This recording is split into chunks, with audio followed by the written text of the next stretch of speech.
We're going to look at putting a tire and a tube on a rim that needs new ones.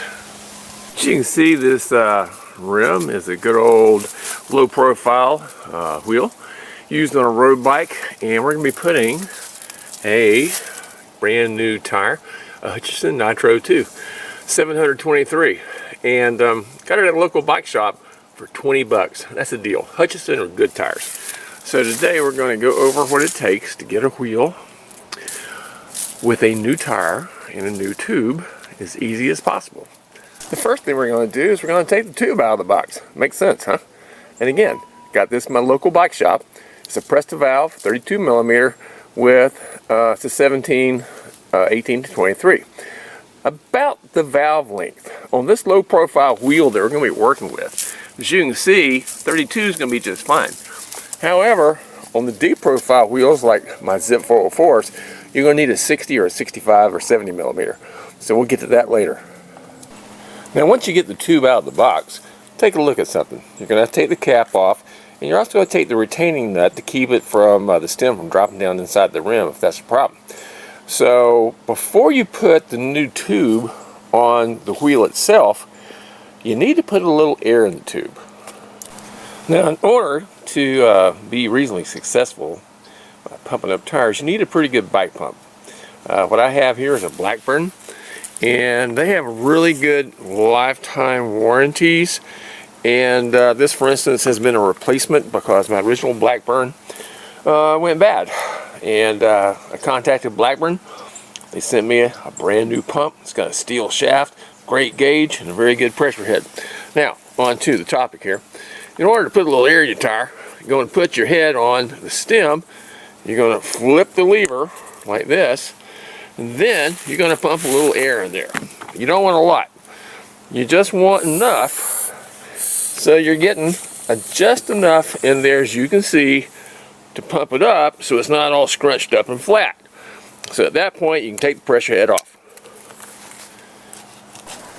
Now before you put your tire on, which you're going to put it on first in one bead, then you can put the tube in place. You got to check the rim. You got to check the rim tape and make sure it's all in good shape. And the way you're going to do that is you're going to run your fingers around it and make sure that none of the nipple holes are broken through. That's going to cause you to have flats down the road. And if you don't have good rim tape, then what you need to do is go to your local bike shop and get some more. Worst case, order yourself some. Now you're going to take your tire, you're going to sit it on the bead like this and work it around so you have one bead on the rim so you can put the tube in later. So you just keep working it around until you get the tire completely on the rim, one bead at a time. Okay, once you have the tire on the rim, what you need to do is locate the rim hole, and then you're going to put in place. Alright, and the rim hole is just right over here. Stick the stem down through the hole, in theory. Once you have the tube in place, again, you'll start working the other bead onto the rim, and it's usually a fairly tight fit, and you shouldn't have any problem doing it by hand until you get to the very end of it.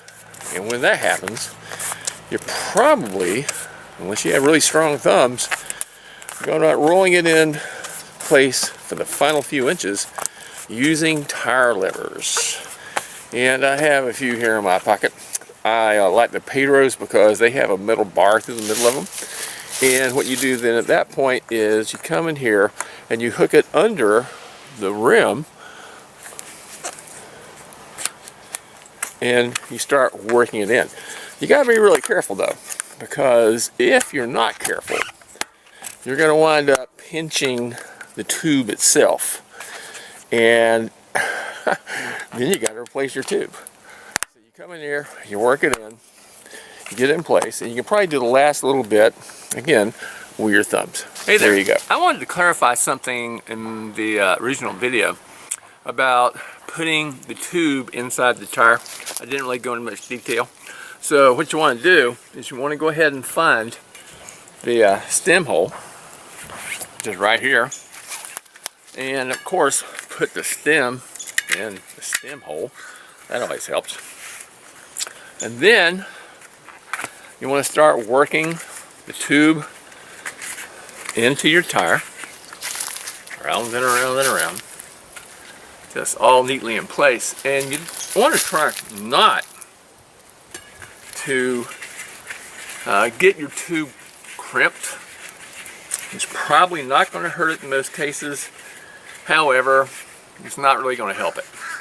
So get your tube in as straight as you possibly can. If you have to take a few extra seconds to do it, you know, I get it. And sitting on the side of the road sometimes, that's not a real happy thing, but hey, better than being trapped with another flat. So you work the bead after the tube's in place. Go ahead, work the bead of the tire back onto the rim till you get to the point where your fingers may not be strong enough. And if that's the case, then you may want to take a tire tool. In this case, on this tire, I'm able to do a pretty good job by simply rolling it with my thumbs. And there you go. See you later on the road. Now the next thing you want to do is you want to take that little nut you took off the tube itself at the beginning and spin it down onto the stem. This is going to help keep your stem exposed while you put air in the tube with the tire pump. And keep in mind, on a lot of tires they have a rotation direction. Well now, in order to pump up your tire and get it up the proper pressure, you're going to put the head on it this way and you will flip the lever upwards. And at that point, you're going to firmly start pumping the tire.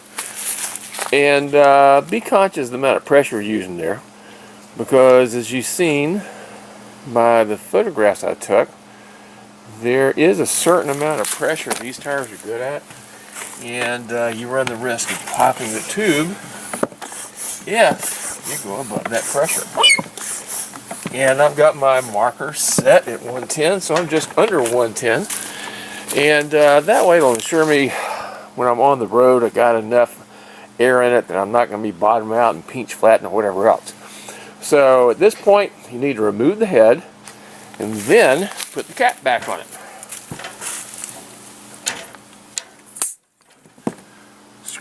Press the valve down, put your cap on it, and there you go.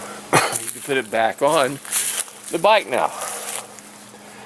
So there you go. That's what it takes to put a new tube and a new tire on a rim. And it's the exact same process, but in reverse. If you have a flat on the road, you're going to use the same tools to get one bead of the tire off, remove your tube, put a new tube in, or worst case, even patch it with some scabs or some other patching tape of some sort. Alright, so if you have any questions, get in touch with me.